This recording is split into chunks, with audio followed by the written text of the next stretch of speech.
أعوذ بالله من الشيطان الرجيم.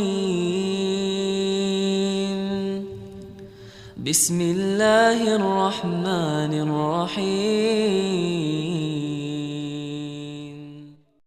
الحمد للہ رب العالمین والعاقبۃ للمتقین الصلاۃ والسلام علی سید الانبیاء والمرسلین اما بعد فاعوذ باللہ من الشیطان الرجیم بسم اللہ الرحمن الرحیم رب اشرح لی صدری ویسر لی امری واحلل عقدۃ من لسانی یفقہوا قولی رب یسر ولا تعسر وتمم بالخیر وبک نستعین. الصلاۃ والسلام علیک یا سیدی یا رسول اللہ، الصلاۃ والسلام علیک یا سیدی یا حبیب اللہ. آج ایک بار پھر میرے تمام دیکھنے والے اور سننے والوں کو خوش آمدید. السلام علیکم ورحمۃ اللہ وبرکاتہ.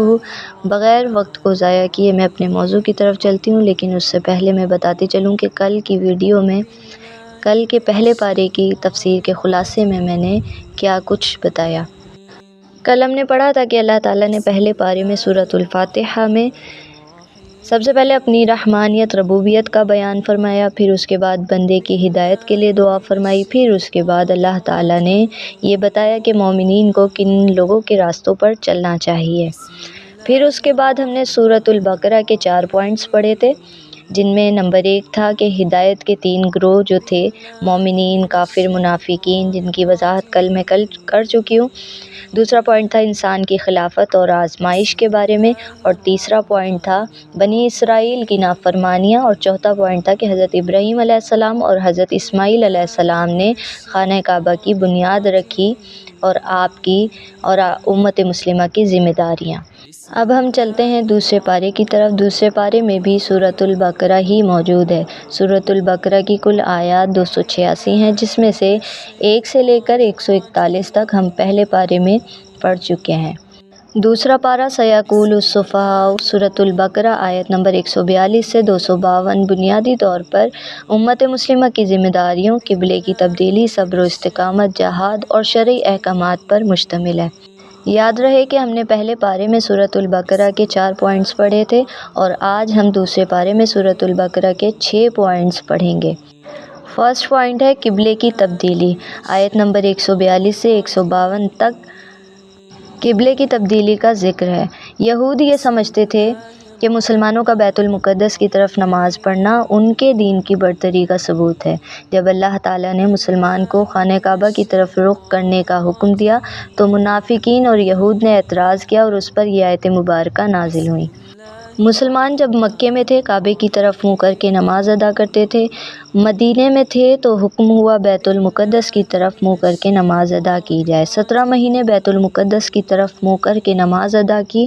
یہودیوں کے اس گمان پر رسول اللہ صلی اللہ علیہ وآلہ وسلم کے رخ انور کا آسمان کی طرف اٹھانے پر اللہ کریم نے یہ آیت مبارکہ نازل فرمائی: قَدْ نَرَىٰ تَقَلُّبَ وَجْهِكَ فِي السَّمَاءِ فَلَنُوَلِّيَنَّكَ قِبْلَةً تَرْضَاهَا فَوَلِّ وَجْهَكَ شَطْرَ الْمَسْجِدِ الْحَرَامِ وَحَيْثُ مَا كُنتُمْ فَوَلُّوا وُجُوهَكُمْ شَطْرَهُ.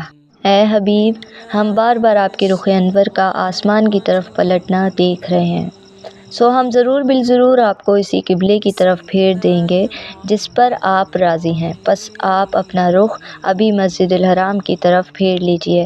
اے مسلمانوں، تم جہاں کہیں بھی ہو بس اپنے چہرے اسی کی طرف پھیر لو. مسلمانوں کا نیا قبلہ خانہ کعبہ قرار دیا گیا، جو حضرت ابراہیم علیہ السلام کا تعمیر کردہ ہے. یہ آزمائش تھی کہ کون سچے دل سے اللہ کے احکام کو مانتا ہے، اور معلوم ہوا کہ صبر اور نماز کے ذریعے اللہ سے مدد مانگنے کا حکم دیا گیا. مسلمانوں کو اپنی الگ پہچان دی گئی. صبر اور نماز ہر آزمائش میں مددگار ہیں. شہداء زندہ ہیں، انہیں مردہ نہ کہو. اس بارے میں بھی اللہ تعالیٰ نے قرآن کریم فرقان حمید میں ارشاد فرمایا. سیکنڈ پوائنٹ امت وسط اور نئی ذمہ داری. آیت 153 سے 177 تک امت مسلمہ کو امت وسط یعنی متعدل امت قرار دیا گیا، جو حق و باطل میں فرق کرے گی. روزہ فرض کیا گیا تاکہ لوگ تقوی اختیار کریں، حج کے احکام بیان کیے گئے، قربانی کا ذکر کیا گیا، نیکی صرف ظاہری عبادت نہیں، یہ بھی بتایا گیا کہ نیکی صرف ظاہری عبادت نہیں ہے بلکہ نیکی ایمان کا نام ہے۔ ایمان، صبر، نماز ادا کرنا، زکوٰۃ ادا کرنا، وعدے کی پاسداری اور تقوی میں بھی نیکی کا ہی نام شامل ہے، یعنی یہ سب موجود ہونا چاہیے، یہ سب بھی ایک نیکی ہے، نیکی صرف عبادت ہی نہیں۔ یعنی امت مسلمہ کو دین کا محافظ بنایا گیا، روزہ نفس کی تربیت اور تقوی کے لیے فرض کیا گیا۔ نیکی صرف عبادات کا نام نہیں بلکہ عملی زندگی میں دیانتداری بھی ضروری ہے۔ تیسرا پوائنٹ، جہاد اور آزمائش، آیت 178 سے 214 تک۔ قصاص کے بارے میں آیت مبارکہ نازل فرمائی۔ قصاص یعنی بدلے کا حکم دیا گیا تاکہ معاشرے میں امن قائم ہو، یعنی قتل کا بدلہ قتل۔ وصیت اور یتیموں کے حقوق کا ذکر کیا گیا، روزے کا احکام نازل ہوئے، شب قدر کا ذکر کیا گیا۔ جہاد اور آزمائش کے ذریعے ایمان کی حقیقت کو بھی پرکھا جاتا ہے، یعنی انصاف کے لیے قصاص کا قانون ضروری ہے۔ قتل کا بدلہ قتل۔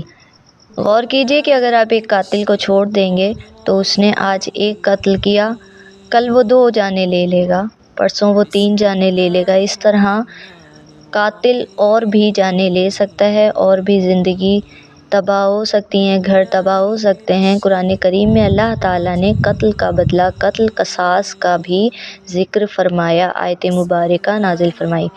روزہ تقوی کے ذریعہ ہے اور اس میں آسانیاں بھی رکھی گئیں۔ آزمائش ایمان کو مضبوط کرتی ہے، روزہ ایک آزمائش بھی ہے انسان کا، اور انسان کے جسم کی ایک زکوٰۃ بھی ہے، اور اللہ کے قرب حاصل کرنے کا ایک ذریعہ بھی ہے۔ پانچواں پوائنٹ ہے نفاق فی سبیل اللہ، انفاق فی سبیل اللہ اور سود کی ممنوعات۔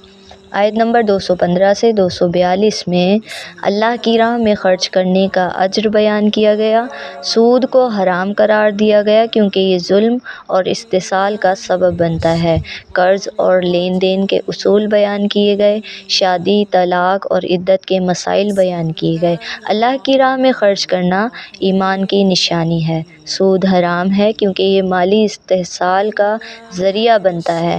نکاح اور طلاق کے احکام بھی واضح بیان کیے گئے۔ اور پانچواں پوائنٹ ہے طالوت اور جالوت کا واقعہ، آیت نمبر 243 سے 252 تک۔ اللہ تعالیٰ نے جناب طالوت علیہ السلام کا اور جالوت کا واقعہ بیان فرمایا۔ میری کوشش تھی کہ جناب طالوت علیہ السلام اور جالوت کا واقعہ آپ کو اسی ویڈیو میں بتاؤں، سناؤں، لیکن انشاءاللہ رمضان المبارک کے بعد ہم قرآن پاک کے تمام واقعات پر ڈسکس کریں گے۔ تمام واقعات کو میں آپ لوگوں کے سامنے بیان کروں گی، رکھوں گی، اور انشاءاللہ ہم تمام ان واقعات میں چھپے پوشیدہ دنیا اور آخرت کی کامیابی کے راز کو اکٹھے کریں گے اور اس پر عمل بھی کریں گے اور ان کو بطور علم حاصل بھی کریں گے۔ مختصر یہ کہ بنی اسرائیل پر اللہ کی نافرمانی کی وجہ سے مشکلات آئیں، طالوت کو ان کا بادشاہ بنایا گیا مگر کچھ لوگوں نے ان کی مخالفت کی۔ جناب طالوت کی قیادت میں ایک مٹھی بھر لشکر نے جالوت جیسے ظالم بادشاہ کو شکست دی۔ حضرت داؤد علیہ السلام نے جالوت کو قتل کیا اور اللہ نے انہیں بادشاہی و حکمت عطا فرمائی۔ یہاں پر معلوم ہوتا ہے کہ کامیابی تعداد پر نہیں بلکہ ایمان اور صبر پر منحصر ہے، اور اللہ جسے چاہے عزت اور حکومت عطا فرماتا ہے اور ظالم آخر کار تباہ ہو جاتا ہے۔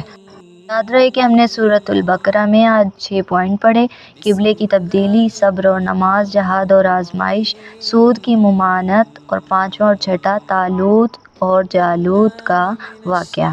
اللہ کریم میرا بتانا، آپ کا سننا اپنی پاک بارگاہ میں قبول و مقبول فرمائے۔ میرے بتانے میں، آپ کے سننے میں جو بھی غلطی، بے ادبی، کوتاہی ہوئی، ان تمام کو معاف فرمائے۔